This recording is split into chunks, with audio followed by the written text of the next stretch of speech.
Good morning, Excellencies, ladies and gentlemen, and a very warm welcome to Transforming Transportation 2019. I'm Melinda Crane, and it's a really great honor for me to be accompanying you once again as moderator. The title of this year's forum is Will New Mobility Deliver Sustainable Transport for All? And as transport leaders, you're well aware that new technologies and new business models are dramatically transforming the way that we move people and goods.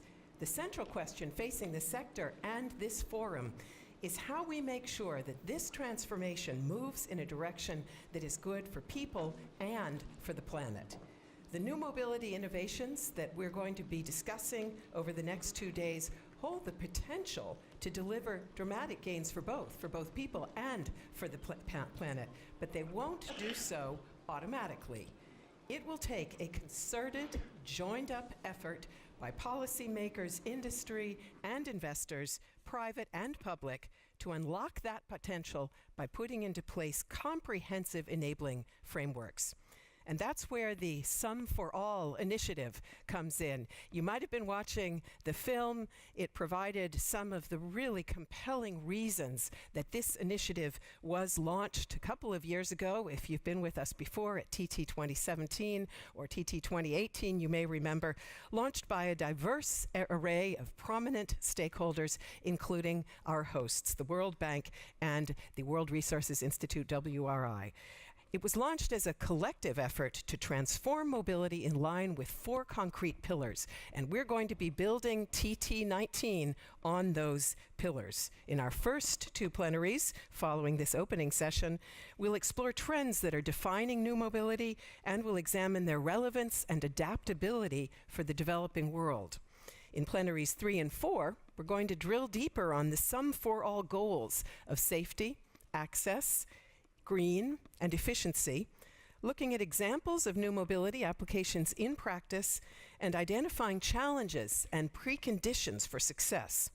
Parallel sessions offer additional opportunities to delve deeper into all of these topics, and connecting new mobility with human capital will be the very crucial focus of our final plenary tomorrow afternoon. So that is a brief look at what's in store. And now, let's get started with words of greeting from our hosts. It is my pleasure to hand over the stage to the CEO of the World Bank and IDA and former EU Commission Vice President for Budget and Human Resources, Kristalina Georgieva. Welcome.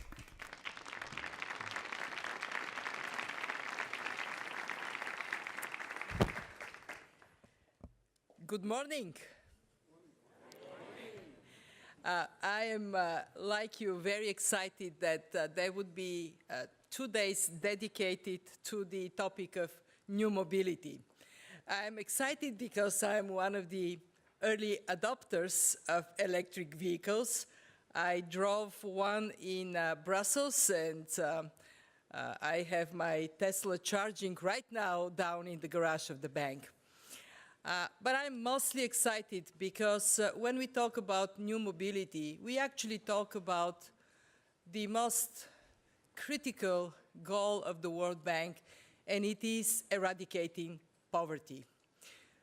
Those of you who are less engaged on this specific topic may not know that we have been very successful as a world in addressing extreme poverty.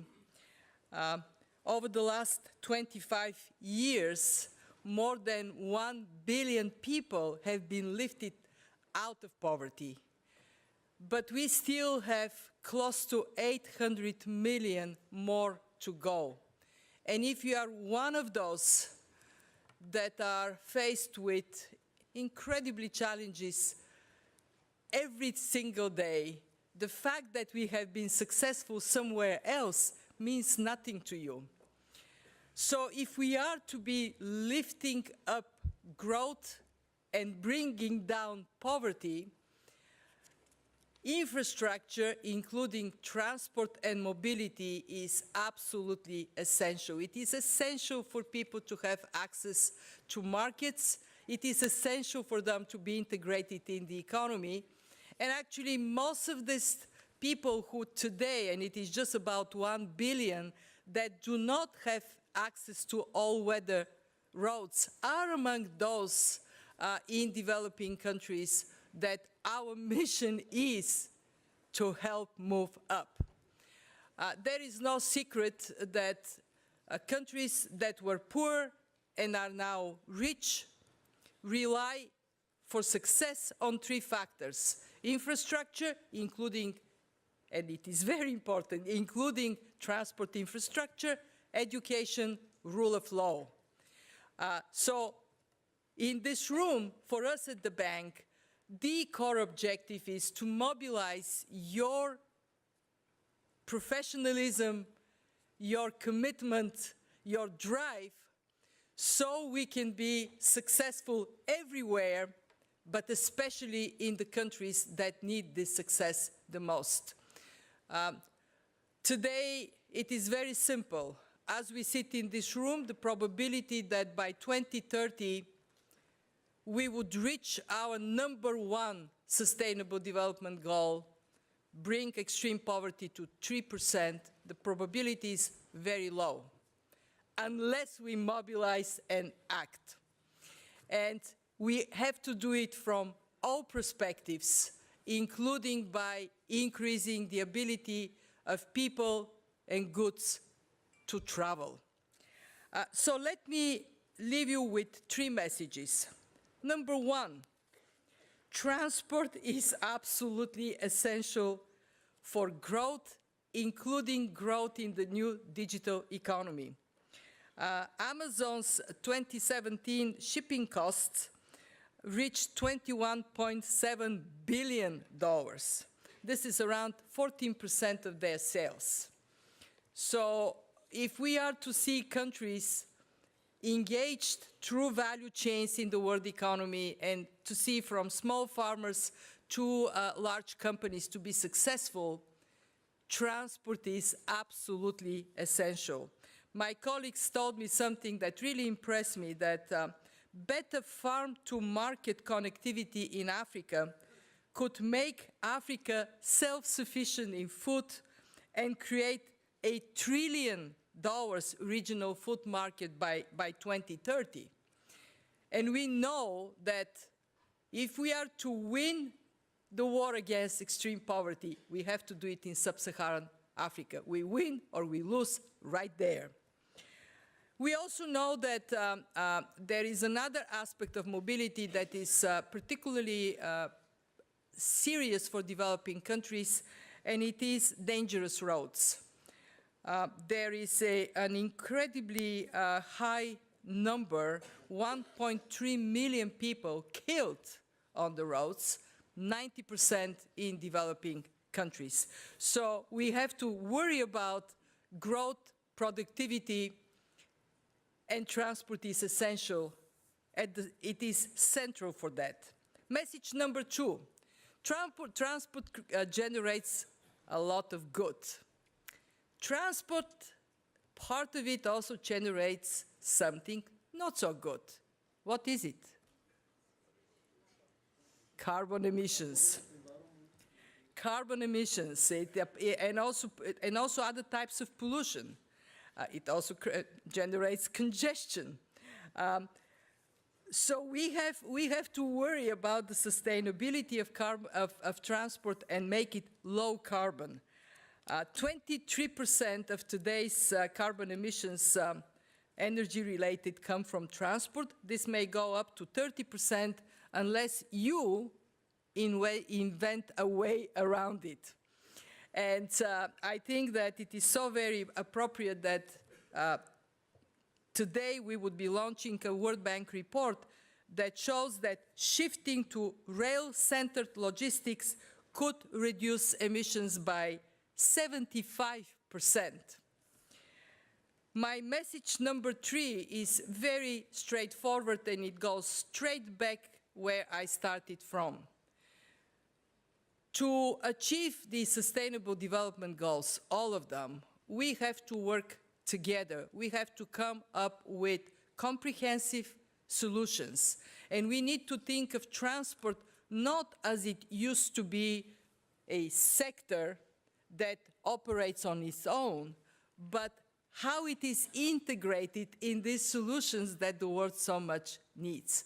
And I was very pleased to find out that among those participating in the meeting, there are representatives of many sectors, those who deal with macro policies, those who deal with finance, those who deal with transport, those who deal with agriculture, food production, those who deal with climate.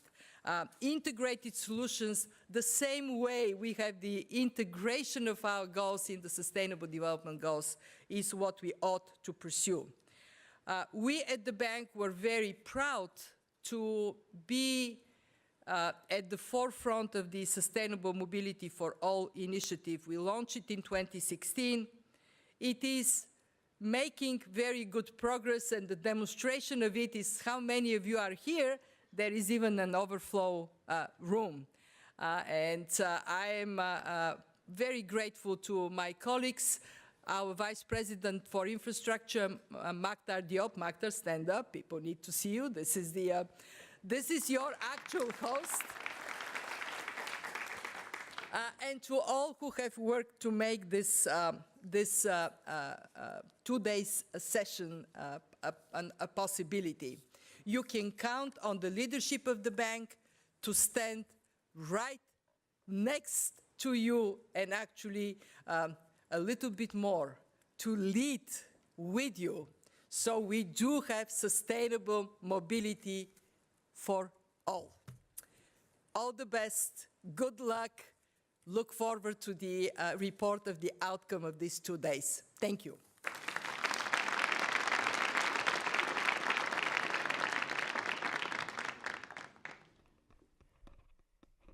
Many thanks to Kristalina Georgieva for that very important message, and we will take her impulses with us as we move through our plenary sessions. We hear next from the President and CEO of the World Resources Institute. Andrew Steer couldn't be with us live this year, but he has sent us a video greeting. Let's take a look. Good morning. I'm Andrew Steer, and it's a pleasure for me to add my word of welcome to this important event. This is the 16th year that the World Resources Institute has had the pleasure of co-hosting this event with the World Bank. Special thanks this year to Kristalina and to Maktar. I've had the privilege of working with these two leaders for many years now, and how great it is to see the World Bank seizing this important and exciting new mobility, which is offering the chance of reshaping not only the way that we move from A to B, but actually reshaping our cities, reshaping our economies, and even reshaping our societies. The scope of this new mobility revolution is colossal. Uber is now a verb. Bird is the fastest ever company to reach the status of unicorn, worth $1 billion. And that's simply with the goal of selling and renting electric scooters. This is not just a phenomenon of the North, of course. It's happening just as much in the emerging and developing world. Think of China, Didi, 30 million trips every single day, twice the size of Uber. It was China that really invented the dockless bike, and in the last year 300 new dockless biking companies have been started around the world. In cities like Shenzhen and Santiago, Chile, we're seeing an investment in 100% renewable buses, something that in the West we haven't yet managed to achieve.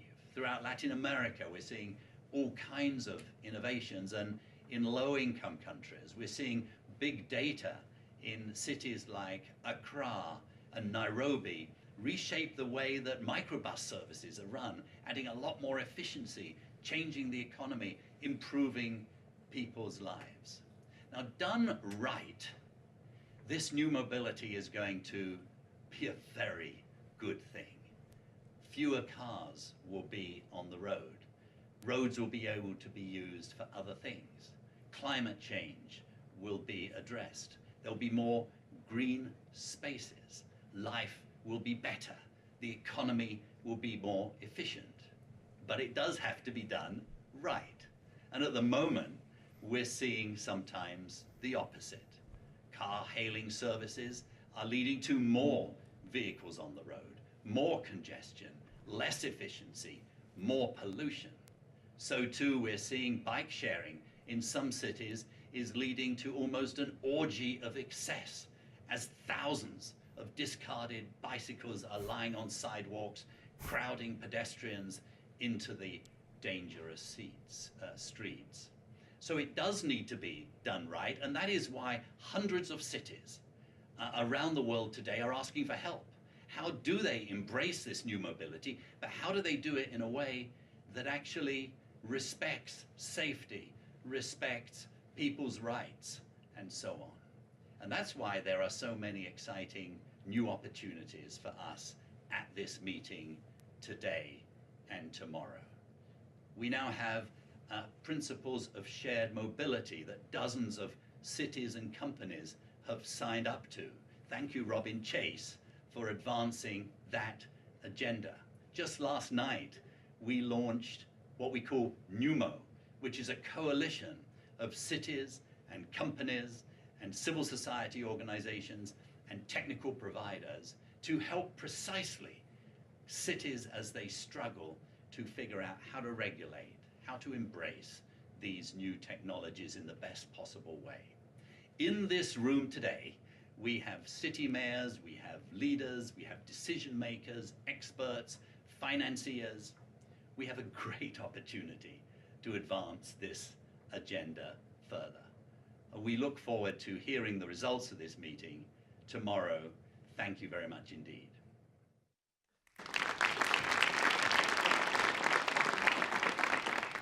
So ladies and gentlemen, as Andrew Steer just reminded us, it has been nearly 2 decades since the World Bank and the World Resources Institute inaugurated this conference as a venue for sharing ideas, best practices, and experience.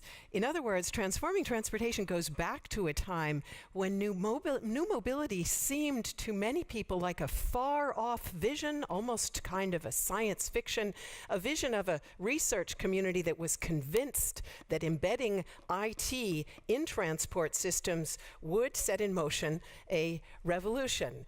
As I said, for many people, a kind of almost science fiction, but in fact, new mobility has become a recurrent theme at this conference for some years. The aim here at TT, at its inception, throughout its existence, and this year as well, is quite simple: to improve transport sector planning and practice in the service of development. It is my honor now to introduce our keynote speaker. Actually, you met him briefly, but I will now give him the full introduction. He is the World Bank's Vice President for Infrastructure and the former Vice President for the Africa region. He also served prior to joining the bank as Minister of Economy and Finance for Senegal.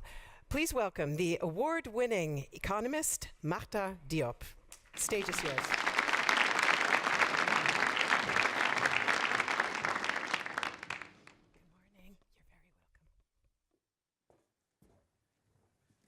Good morning, everybody. It's so nice to be here and to say a few words of introduction. Actually, I will be very short, and to really say I'm pleased to be today here and to lead this Department of Infrastructure, which really will be at the center of a lot of things that the bank will be doing in these coming years, and trying to contribute to the improvement of the living condition of the poorest in the world.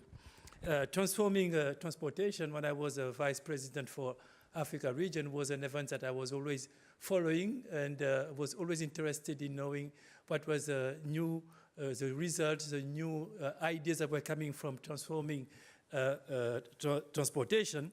And it was clear that it was having such an important impact on the development of Africa. So it's today, being on the other side, it's very interesting to be here and to be able to bring maybe the experience of Africa and the challenge that we've been facing in this continent in trying to shape the solution that our institution will be bringing to the people. I would like to thank Andrew Steele, who's been a wonderful colleague when he was at the World Bank and a true leader of our institution, and help us shape a lot of questions such as climate change and inclusive growth. But also our CEO, who is a world thought leader on climate change and who has been reminding us all the time that at the end of the day, we are not only interested in short-term issues, but in longer term and think about a future generation. So today, among the challenges that we are facing, first of all is access. And Africa is a place where it's clear that you cannot fight poverty without increasing the access of road, of transportation, by including all the means of transportation and make them available to the poorest. The research has shown that by improving transport, you can reduce by 75% perinatal mortality. So it's not about only moving good, but transportation is about people also, and a lot about people. Another example on how transportation affects directly, immediately the life of people is on road safety. Unfortunately, road traffic crashes remain a major factor of global health. We are recently in Morocco, we had a big conference which gave us remind us that road safety was essential. Actually, we are more people dying from road accident right now than HIV/AIDS and malaria in countries. So it's something that if we don't address it, we will be continuing really not helping the poor or not improving their living conditions. Transportation is also about people. When we talk about gender inequality, women are harassed in buses, there is sexual harassment, they are raped in buses, and they are not safe when they are going to their workplace. One of the consequences is that it reduces their ability to be involved in the active labor force in their country and to be able to work outside their household. But we're talking also about human beings and about our children and about our living conditions today. We need to be part of the climate change solution, and today the world is not yet there. Being air transport, being road transport, we are far from reaching the optimal and really using the technology that is available to be able to contribute to reducing emissions. So what is the vision that we would like to put forward? We need to really move towards much more affordable services. What is happening in the world is showing that provision of services is not only important for economic growth, but it has been done in a way which is inclusive and affordable. We see the world being from OECD countries to less developed countries, the agenda of inclusiveness, the agenda of availability, affordability is essential. People are going out and demonstrating and complaining rightly if they don't have the services they need at a price they can afford. So we need to think about transport not only about a service which is available, but also a service which is helping the poor and which is affordable. We need to make it universal by integrating all the different way of transportation. We have many ways of transportation which are underutilized today. Let me just mention waterways. If you take Africa today, you have most of the capital cities which are on the coast. But if you look at urban mobility, very little of the waterways or the maritime way of transportation is used. And a good example of how it can be used is what is happening in Brazil. If you look at Rio de Janeiro, Niterói, which is a suburb of Rio de Janeiro, is connected by sea to Rio de Janeiro. From there, with the same ticket, you can take a bus, you can take the metro, and go to your destination. So this is something that the bank helped in doing, and it was called the Bilheto Único. But not only it helps doing that, but it helps also improving access to education to kids. Because using technology, in that particular case, people were able to have a card and subsidize the transportation of children from the favelas to school by using these data, and they were able to use only this card, which is subsidized, if they show up at school and be able to show that they went to school and use this means of transportation. So we are integrating and seeing transportation as something which is more than just giving services for productive use. Now, what can we do to accelerate the process? In Katowice, our colleague Franz, where is Franz? Yeah, has presented an important report. So I was trying to, in the COP24, to make some suggestions about how to increase e-mobility, how we can have the right policy so that we can really bring people to leapfrog and to use the resources that are available. Let me give you an example of the things that we are doing. And I take the case of Côte d'Ivoire, where our colleague Nicolas Pelletier, who is the manager in that region, is working with the Ivorian to put in place the BRT. And that BRT will allow to improve connectivity within Abidjan.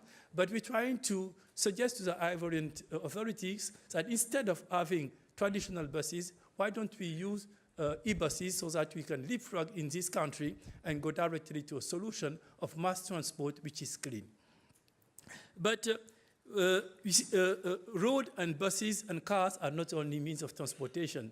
And the technology is showing us today that we can be very creative. And I would like to thank all my colleagues who are working on the drone agenda for organizing in 2019 this big conference on application of drone transportation in the developing world. So a little bit of advertisement. We'll have a big conference around Lake Victoria, where we're trying to showcase the best solution of using drone to be able to access the remote areas and be able to deliver services like it's happening right now in Rwanda, where we'll be providing services to the poorest using a technology which is cheaper. But it's not only about Africa. We know that a lot is being done in India on railway. The experience of railway transportation in India will be something that we would like to look closely and see if we can replicate some lessons of the work that we are doing in India on the railway transportation. The same on waterways.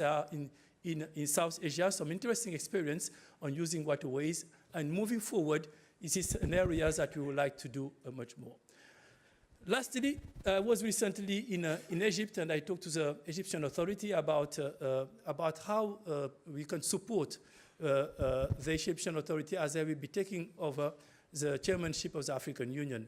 And one of the things they are very, very interested in looking into is to liberalize the sky in Africa. We know that the fastest growth of air transportation is going now in Africa, even if the base is very low, and we would like to contribute to really implementing the Yamoussoukro agreement so that we have a space which is open and competition allows people to be much more competitive and better linked to markets.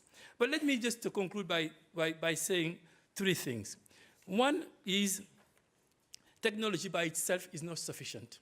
I just came from Singapore, and which is a country which uses extensively the technology available.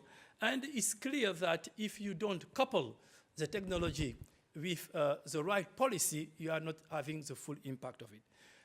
Mass transportation, self-driving cars without mass transportation is not providing you the full impact that you want. So as we are working towards this new technology of self-driving, of transportation, clean transportation, we need also to think about the policies of mass transportation. Having, if you still continue commuting alone in our cars, even if they're self-driving, we are still not helping in reducing congestion in cities which are important. Secondly, we need to plan our cities. If we don't, and you have so many representatives of cities here, if we have a good transportation means of transportation, but we don't plan properly our city, we are still not getting the result that we want. Thirdly, we need also to include, to think about the last miles. As we are doing more mass transportation, there are part of the population disabled elderly, we will not be able to walk the last mile to reach their house. So how we can help them and integrate our system so that the disabled are also taken into account in our policies, this is something that will be another challenge. So, as I said, new technology allows leapfrogging. We'll be pushing very hard on e-buses. But if you have e-buses and the electricity is generated by fossil fuel type of energy, you are not solving the problem. So as our CEO said, we have to work across the spectrum. And I'm lucky to have in my department, in my VPU, energy and transport. And one of the things that we would like to do is to make sure that as we are working on the transport policy, we are also ensuring that the country is generating green energy. So if you have production of energy, which is clean energy, solar, wind, or hydro, and you have electric car, there you are really moving the needle towards reducing emission. But if you have electric cars and you still continue producing energy, which is a dirty energy, you are not solving the problem. So an integrated solution is the one we need. Third point is, as we are moving in new territory, we have new challenges. One of them is a regulatory framework. What happened the last month in Heathrow, where drones blocked the traffic in Heathrow, remind us that we need to regulate, to think about regulation around the drone, around this new technology of drones. And one of the things that, one of the contributions that the World Bank would like to make is to participate in the discussion and give the perspective of client countries on how we could regulate this new technology in the benefit. It's not only about regulating Uber, but it's regulating drones, but also it's regulating the upcoming self-driving cars. I was almost in Singapore, and the big question that people are discussing is what about insurance in self-driving car? What will be liable if a self-driving car hits someone? So all these questions are coming now, and we will need more and more to focus on it, and part of our analytical work will be focusing on that. But I will not stop without thanking really Guang, our Senior Director for Transport. Where is Guang? Guang, if you can stand, who is really leading this practice. And Francis co-pilot, and all the managers who are here for organizing this event. And I'm sure that it will be a very fruitful conversation, and a lot of interesting conclusion will be coming out of this conversation. And I, once again, welcome you in Washington, and thank you for joining us. Thank you. Many thanks. Oh, pardon.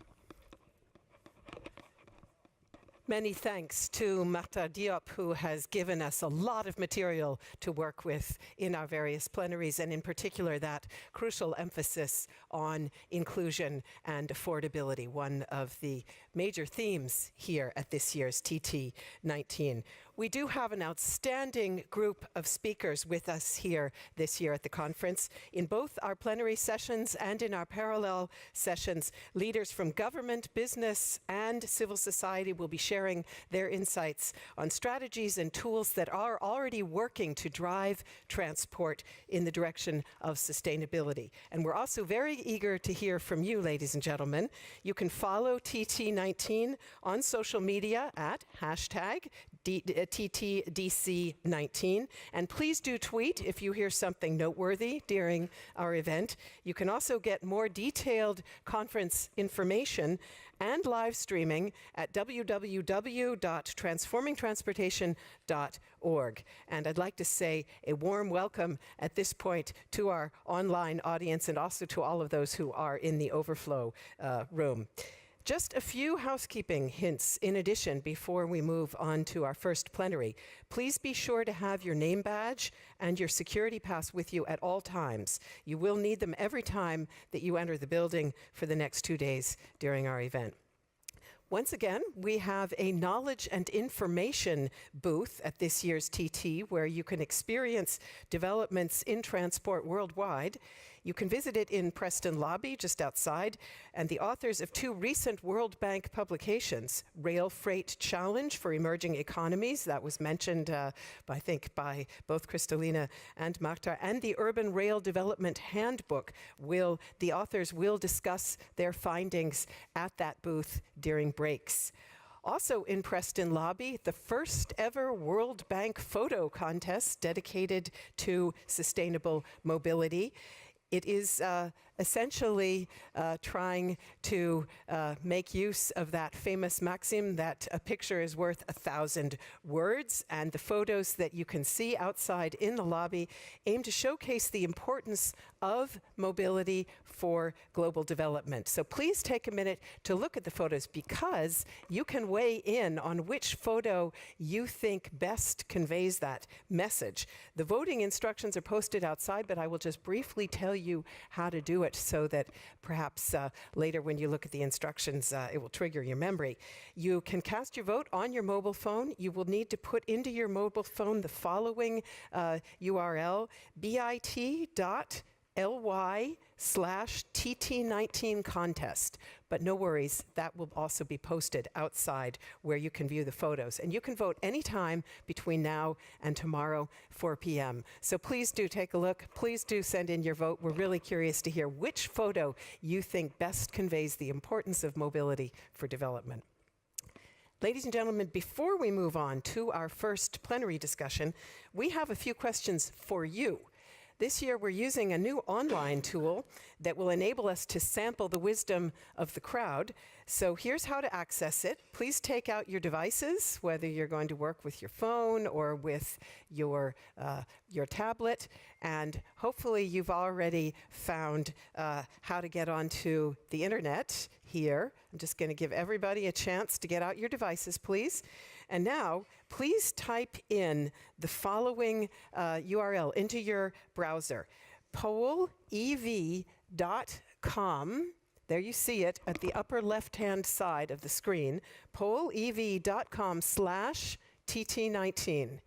Okay, and I'm going to ask you, once you've got all that set up, if you'll please raise your device into the air so that I know you're ready to go. And I'm just going to give you a little time to do that. Okay, we've got a few early adopters raising them, but I'm going to wait till I see more devices going up into the air. I'll just give you a little time. If you're having difficulties, everybody put it down if you've already achieved success. Now, if you're having difficulties, could you raise your hand so I can see how many people are having trouble accessing it? Okay, not too many. Maybe just keep giving it a try, or ask a neighbor to give you a hand, because most of you seem to have gotten online now.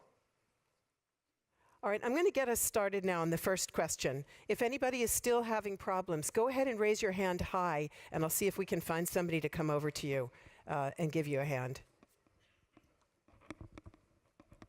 Do we have anybody who could maybe give a hand on this to those who are having difficulty? Here comes Chulpan. Okay, keep your hand up if you're having difficulties, please. Thank you. So here is our first question, and it is this: what concepts do you associate with new mobility? What does it mean to you? Okay. This word cloud is developing at an exponential rate, with shared at the very center. Going to leave it up a little longer.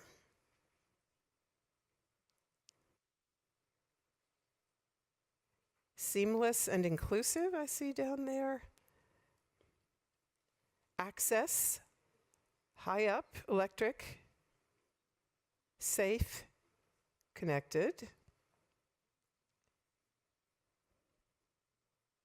Integrated over there on the side. Okay, that's great. Let's keep in mind we have shared as a really central aspect of new mobility, and I think that comports with what we're going to be hearing shortly from our first impulse speaker. And we've also got sustainable and affordable there, and safe. Okay, good. I'm going to move us on now to our second online poll. And it is this: New mobility will revolutionize transport by A, making it safer and more inclusive, B, making it greener and more efficient, C, promoting startups, D, all of the above, and E, none of the above. New mobility is mostly hype. So please continue voting now, and then we'll get a bar chart.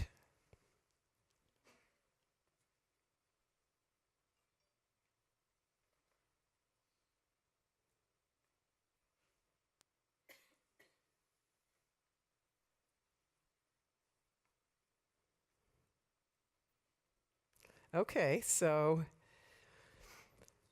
a lot of new mobility optimists in the audience.